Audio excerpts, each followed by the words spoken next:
Hello everybody and happy Thursday. Welcome to another exciting list video. Today, as a request from one of our viewers on the last video, we are going to be doing what we think are the best weapons from each cycle.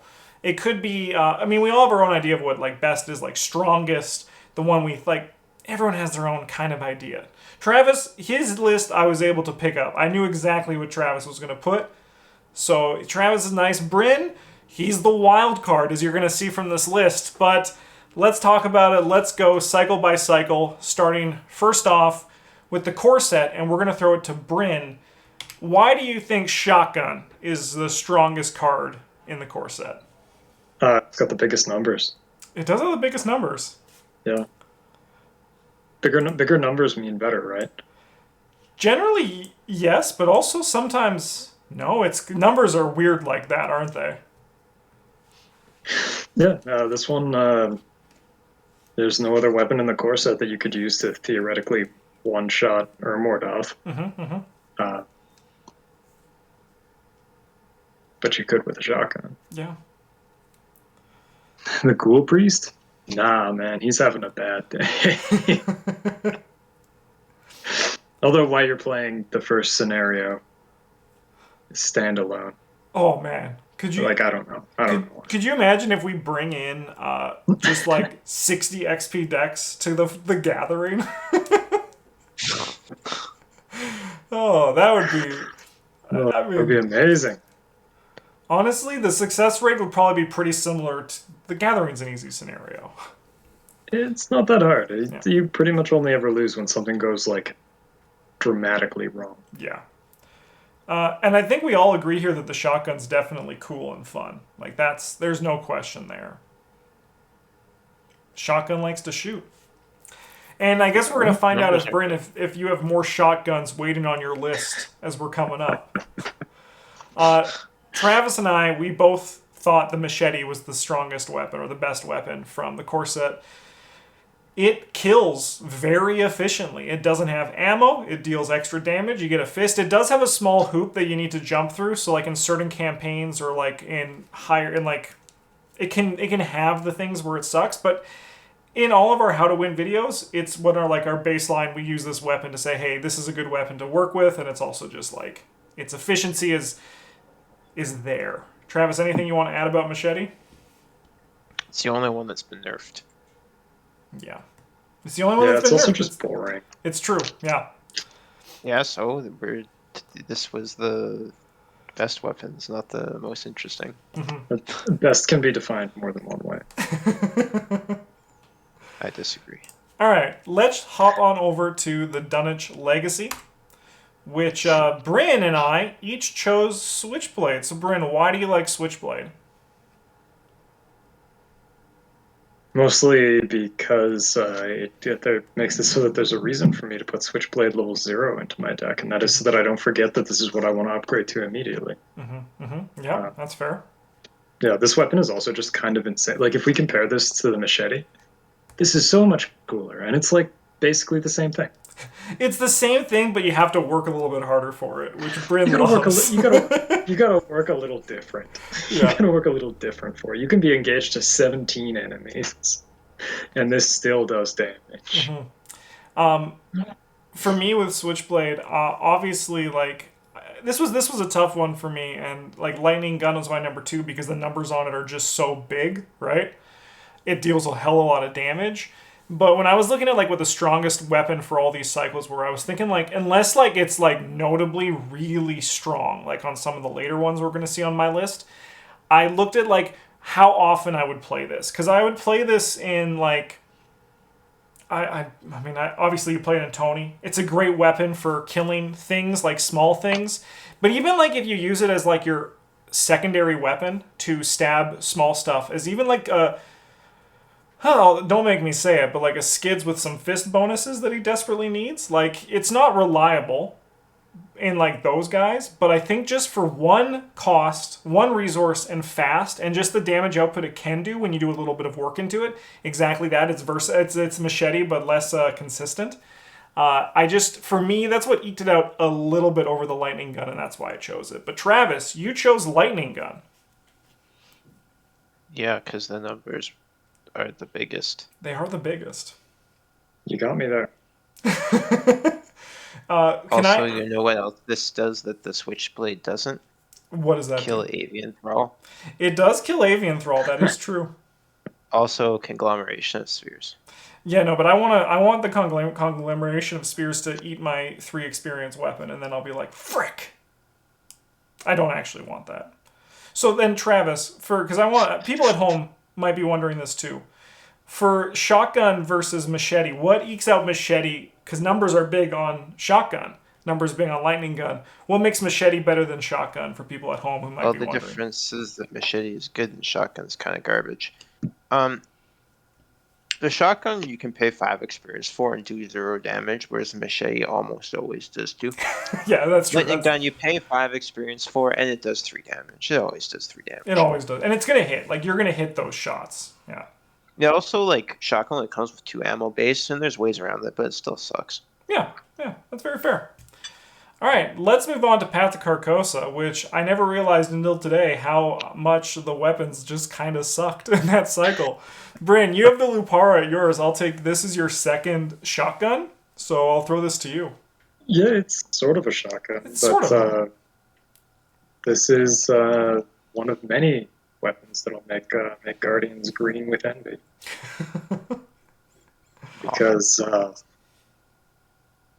you see how big those numbers are? It's like 6 damage. And all it costs you is 3 XP and 3 money. You can even play it while engaged with an enemy and then just, horribly murder them. Shoot their faces off. Yeah.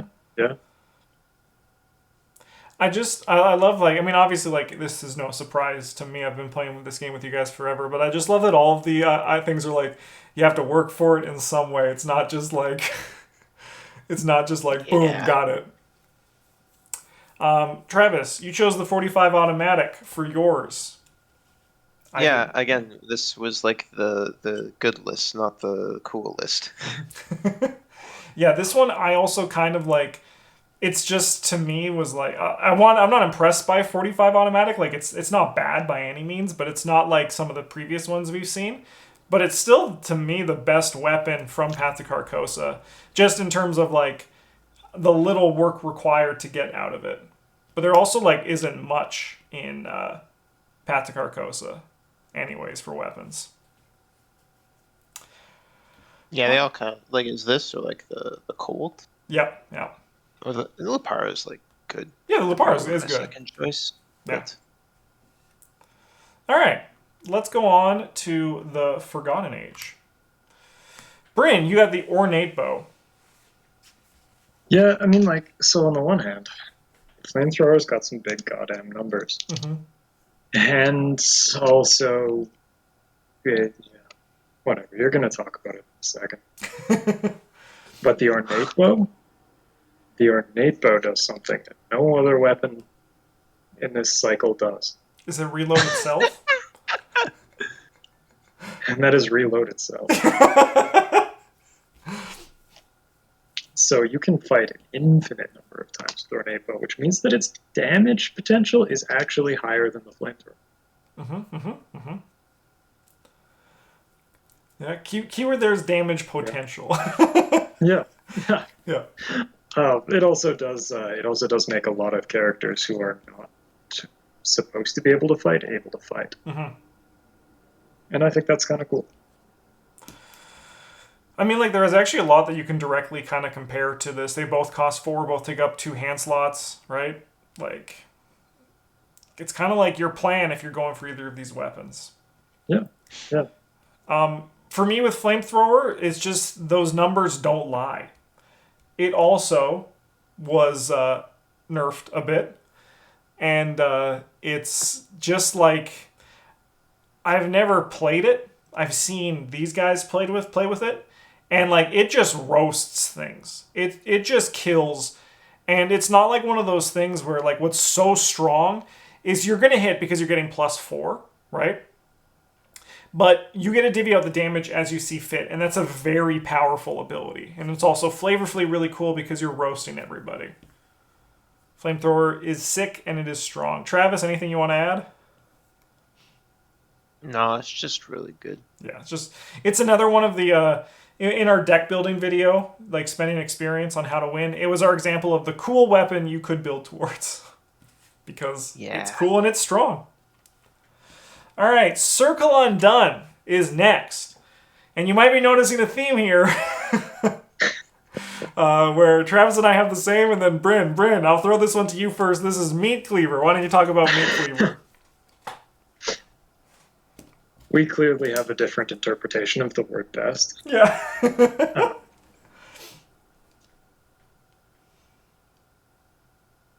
Yeah, I play a lot of Will Yorick.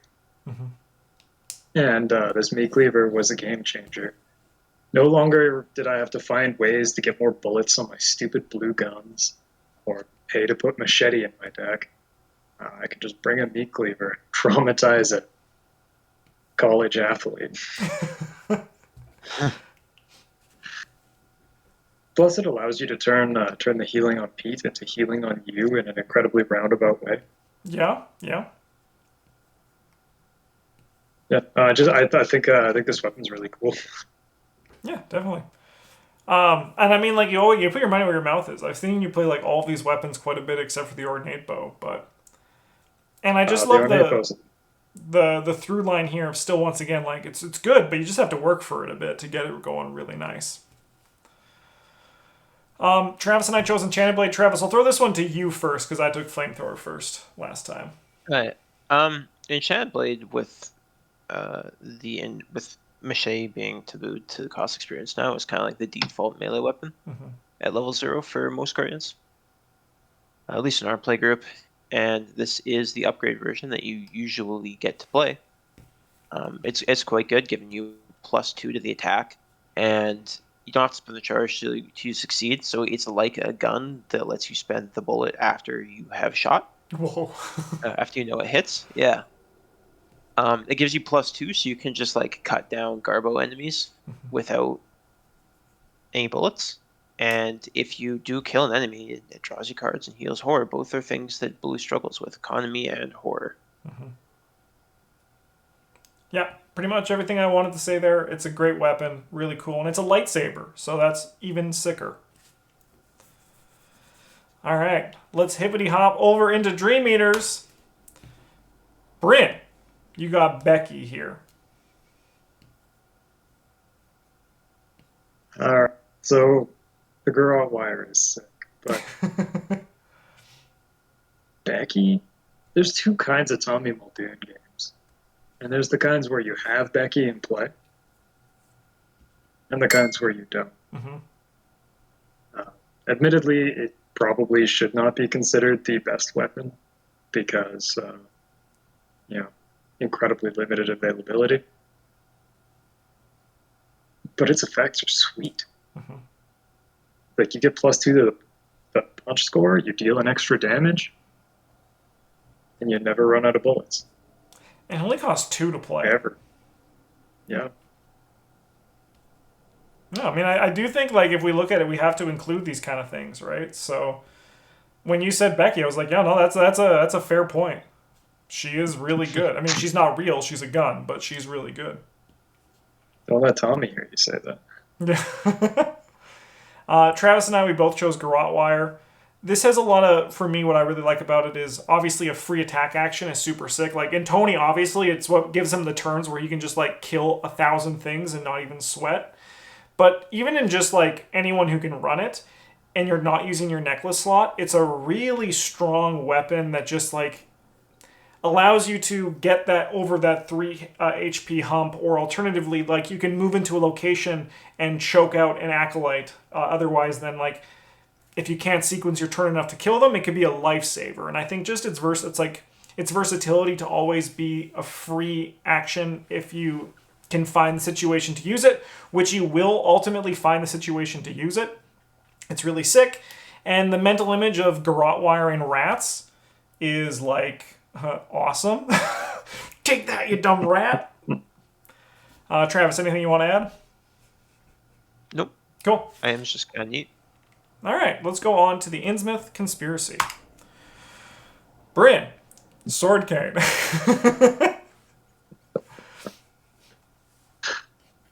This item it just brings a whole lot of versatility to the table. Sure, admittedly, it's not great outside of purple investigators, but which purple cards exactly are? It's not very many of them. No, I think this card is just a whole lot better than most evade spells in the game. And it also provides you with a free way to kill things like rats or acolytes, while also being a relic, so you can beat ghosts to death with it too. Yeah. Yeah, who are you gonna call? Ghost beaters? Question mark? Yeah. Yeah. No, that's sick. Travis, I'll throw this one to you because once again we have the same card for 25 automatic. Yeah, this item is one of my. I've talked about a couple times, one of my favorite designs from this cycle. Item is just like honestly really cool. Like it really gives a way for those fighters who, or those green characters who have high foot but kind of the garbage fist, to condense those actions, and it's a very green weapon. It's an excellent design. And to be honest, the weapons in the Innsmouth Conspiracy, like I was tempted to pick, I thought about Sword Cane, but I don't really see it as a weapon. I see it more as an invading tool. I thought about Holy Spear, but that one takes a lot of setup to get going. And this one's just, all you need for this one is good foot score. Yeah.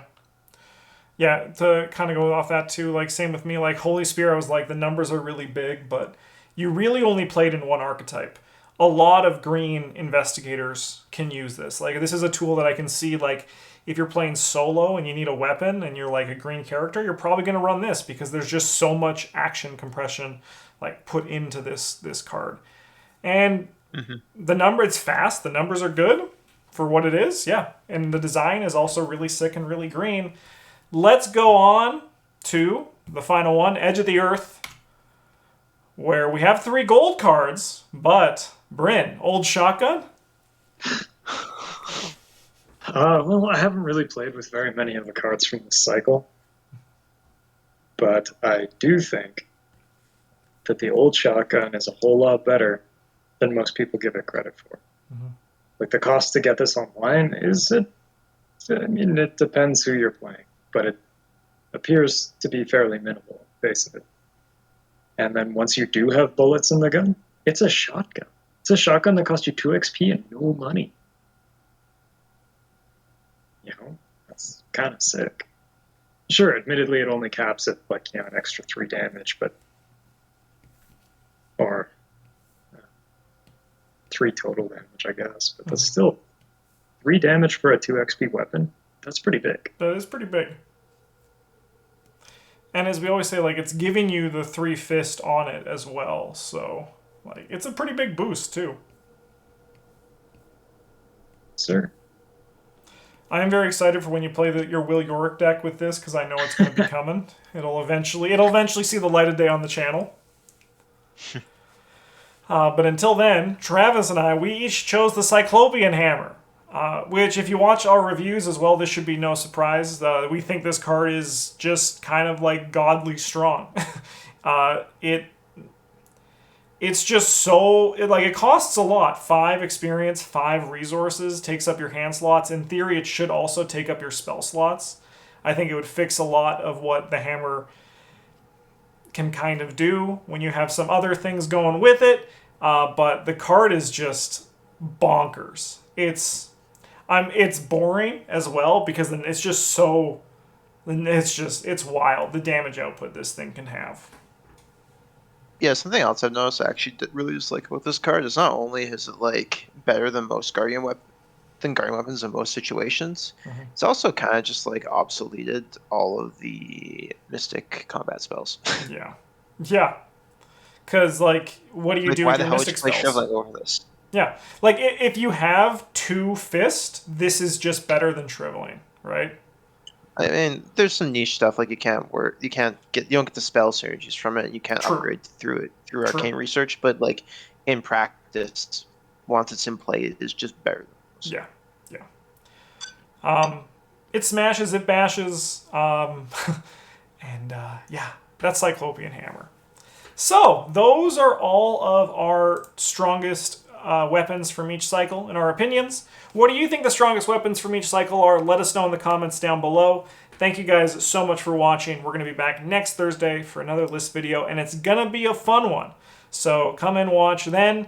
If you're new to the channel, consider subscribing. We release a new Arkham Horror video every day of the week. Thanks for watching. Have a good one. And as always, GG's.